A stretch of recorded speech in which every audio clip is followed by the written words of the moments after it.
മണ്ഡലത്തിലെ പൂട്ടിക്കിടക്കുന്ന എസ്റ്റേറ്റുകൾ തുറന്നു പ്രവർത്തിപ്പിക്കുന്നതിനും തോട്ടം തൊഴിലാളികൾ നേരിടുന്ന രൂക്ഷമായ പ്രശ്നങ്ങൾക്ക് പരിഹാരം കാണുന്നതിനും സത്വര നടപടികൾ സ്വീകരിക്കുമെന്ന് യുഡിഎഫ് സ്ഥാനാർത്ഥി അഡ്വക്കേറ്റ് സിറിയക് തോമസ് പറഞ്ഞു.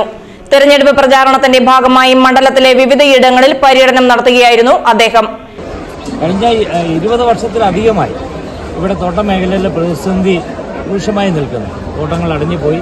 പക്ഷെ കഴിഞ്ഞ 20 വർഷമായി ഇവിടെ ഇടതുപക്ഷ ജനപ്രതിനിധികളാണ് ഇവിടെ ജയിച്ചു വന്നിട്ടുള്ളത്.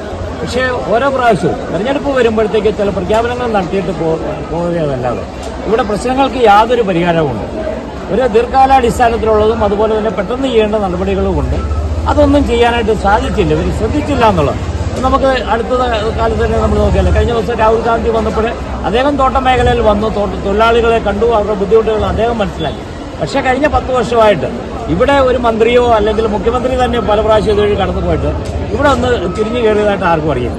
ശനിയാഴ്ച രാവിലെ കുട്ടിക്കാനം, പീരുമേട്, ഏലപ്പാറ പ്രദേശങ്ങളിലെ വിവിധ ആരാധനാലയങ്ങളിൽ സ്ഥാനാർത്ഥി സന്ദർശനം നടത്തി. ഏലപ്പാറ, ചെമ്മണ്ണ്, അന്നപൂർണേശ്വരി ഭദ്രകാളി ക്ഷേത്രത്തിലെ ഉത്സവത്തിലും സപ്താഹത്തിലും അദ്ദേഹം പങ്കെടുത്തു. ക്ഷേത്രത്തിലെത്തിയ ഭക്തജനങ്ങളെ നേരിൽ കണ്ട് വോട്ട് അഭ്യർത്ഥിച്ച് അദ്ദേഹം മണ്ഡലത്തിന്റെ വികസന കാര്യങ്ങളിൽ തന്റെ നിലപാടുകൾ വിശദീകരിച്ചു. തെരഞ്ഞെടുപ്പ് ഒരുക്കങ്ങൾ വൈകിട്ട് 3 മണിയോടെ വണ്ടിപ്പെരിയാറിൽ നടന്ന യുഡിഎഫ് തെരഞ്ഞെടുപ്പ് മുന്നൊരുക്ക യോഗത്തിൽ അദ്ദേഹം പങ്കെടുത്തു. വരും ദിവസങ്ങളിലെ പ്രചാരണ പ്രവർത്തനങ്ങളും യോഗം വിലയിരുത്തി.